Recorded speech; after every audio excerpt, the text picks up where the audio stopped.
आज हम chapter number 1 problem solving का टॉपिक कर रहे हैं define candidate solution. Candidate solution क्या है? कैंडिडेट सोल्यूशन कोई भी एक अनप्लान्ड सोल्यूशन है जिसके बारे में आपने पहले कभी नहीं सोचा हो। The word candidate refer to something spontaneous and unplanned. इसकी एग्जांपल मैं आपको एक दे रही हूँ। जैसे आप घर से स्कूल जा रहे हैं तो क्या होगा, स्कूल जाने के लिए एक दो तीन रास्ते हैं। आपको वो रास्ता चुनेंगे जो आपके लिए ज्यादा आसान है और शॉर्ट भी है। बिल्कुल इसी तरह कैंडिडेट सोल्यूशन काम करता है कि एक ही प्रॉब्लम है, उसके डिफरेंट सोल्यूशन फाइंड करने हैं, यानी कि एक प्रॉब्लम है उसके मल्टीपल सोल्यूशन है। यहाँ पे जो उन्होंने एग्जांपल दी हुई है वो है, if you are asked to find a number of students in your school, then who can play cricket, you can estimate by finding cricket player in your class and then multiply it by the total.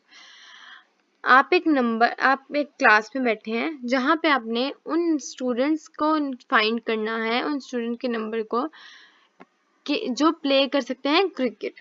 आप उन numbers का estimate लगाएंगे कि वो total कितने बनने, और exactly same number of player to find exact number of cricket player you have to obtain is some other way like visiting each class. आप डिफरेंट क्लासेस में जाएंगे, वहां से बच्चों से पूछेंगे, अगर कोई इंटरेस्टेड है तो आप उनका नेम मेंशन कर लेंगे। ठीक है। और इसके और एग्जांपल जो उन्होंने कि वॉल वाले एग्जांपल दी हुई है कि एक यहाँ से आपने इधर से उस साइड पे जाना है, यानी कि वॉल के दूसरी साइड पे जाना है, तो आपके पास तीन ऑप्शंस हैं, या तो आप लेफ्ट साइड से चले जाएं, या तो आप राइट साइड से चले जाएं, या फिर आप ऊपर से गुजर के चले जाएं। तीन ऑप्शंस अवेलेबल हैं। इसमें से एक्चुअल सोल्यूशन क्या है वो आपने खुद फाइंड करना है। It is not necessary that candidate solution is the actual solution. क्या है कि जरूरी नहीं है कि जो कैंडिडेट सोल्यूशन है वही आपका एक्चुअल सोल्यूशन हो, लेकिन आप उसमें सोल्यूशन फाइंड जरूर कर सकते हैं। ये आपकी हेल्प करता है। मल्टीपल सोल्यूशन होते हैं एक कैंडिडेट सोल्यूशन में, और आपने उनमें से कोई एक सोल्यूशन फाइंड करना होता है। नेक्स्ट हमारे पास जो टॉपिक है वो है सिलेक्टिंग द बेस्ट सोल्यूशन। हमने कैंडिडेट सोल्यूशन में क्या पढ़ा कि हमारे पास मल्टीपल सोल्यूशन है, उनमें से हमने कोई एक सिलेक्ट करना है। जैसे हमने एग्जांपल दी, स्कूल से घर आप जा रहे हैं, घर से स्कूल जा रहे हैं, तो आप वो वाला रास्ता चुनेंगे जो ज्यादा छोटा होगा और आसान होगा। यहाँ पे जो उन्होंने एग्जांपल दी हुई है वो देख लेते हैं। Sometime we find more than one solution of our problem then and select the best one among them. हम कभी कभार ऐसा होता है कि हमें एक ही प्रॉब्लम के बहुत ज्यादा सोल्यूशन नजर आता है, तो हमने क्या करना है, उनमें से कोई एक बेस्ट वन जो है वो पिक कर लेना है। यहाँ पे जो एग्जांपल दी हुई है वो करें, इज्यूम करें कि आप एक क्लास में के name of the student in your school are available, कि आपके स्कूल के एक बच्चे का नाम वेबसाइट पे अवेलेबल है। अब आपने उस पर्टिकुलर नेम को सर्च करना है उस वेबसाइट पे। You can solve this search by problem bye either the following method. अब आप उसे किस किस मेथड से सर्च कर सकते हैं। पहला जो उन्होंने कहा है कि आप उस स्पेसिफिक वेबसाइट पे जाएं और वहां पे उसका नेम लिखें, one by one sine name देखें, और जहां पे उसका नेम आ रहा है वहां पे आप रुक जाए। Look at each name on the website, one by one name देखेंगे until the name is found, जब तक के नेम फाइंड नहीं हो जाता है, यहाँ पे लिस्ट खत्म नहीं हो जाती।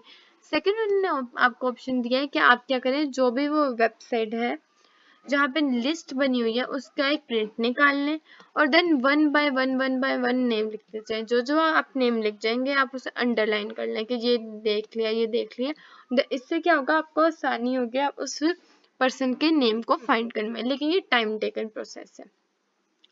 थर्ड उन्होंने कहा है कि copy name and put them in excel sheet. Excel क्या है? एक्सेल एक माइक्रोसॉफ्ट का जो है वो वेबसाइट ऐप है, जिससे आप क्या करेंगे, आप जो भी सपोज आप नेम जो जिसका नेम आप फाइंड करें वो नेम स्टार्ट होता है एस से, तो आप एक्सेल में जाएंगे। अब ऐसे नेम स्टार्ट होता है, एक्सेल में क्या कर सकते हैं, एक्सेल में आप डिसेंडिंग ऑर्डर में या असेंडिंग ऑर्डर में लिख सकते हैं। तो आप क्या करेंगे, या तो ए टू जेड में लिख लेंगे कि यहाँ पहले पहले नेम अरेंज कर लेंगे, या तो ए टू जेड से लिख लेंगे या जेड टू ए लिख लेंगे। इससे क्या होगा, आप उसको इजीली सर्च कर पाएंगे। और दूसरा एक्सेल में ये भी ऑप्शन होता है कि अगर आप सर्च बार में वहां जाए तो वहां स्पेसिफिक ए टू जेड में जहां एस आएगा वहां पे वो लिखा हुआ आ जाएगा। आप ऊपर एस लिखेंगे, वहां पे सर्च बार में एस लिखेंगे, वहां पे एस नाम के जो भी बच्चे होंगे उनके लिस्ट लिखी हुई आ जाएगी। नेक्स्ट है control plus F. Control plus F एक की है जो कि यूज होती है किसी भी चीज को फाइंड करने के लिए, यानी कि किसी नेम को या किसी वेबसाइट को फाइंड करने के लिए। Just press control plus F, जो सबसे आसान मुझे लगता है वो यही है कि कंट्रोल प्लस F आप प्रेस करें, then the list is available in the web browser. Web browser पे जो लिस्ट अवेलेबल होगी उस पर आप उसका नेम टाइप करें। You can type the name of the search automatically. There can be other solution as well. Now we can identify a solution that is less number of steps that seems more efficient based on the.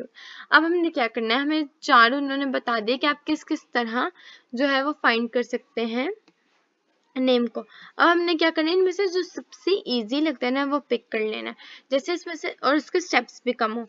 जो इसका fourth वाला point है वो सबसे easy है, क्या है, जैसे आपने कंट्रोल प्लस F प्रेस करना है फाइंड करने के लिए और ऑटोमेटिकली अपने नेम टाइप करेंगे और आपका वो सर्च हो जाएगा। सबसे इजी जो है वो यही है। तो हमने क्या करना था, हमने बेस्ट सोल्यूशन पिक करना था, तो हमने फोर्थ पिक कर लिया।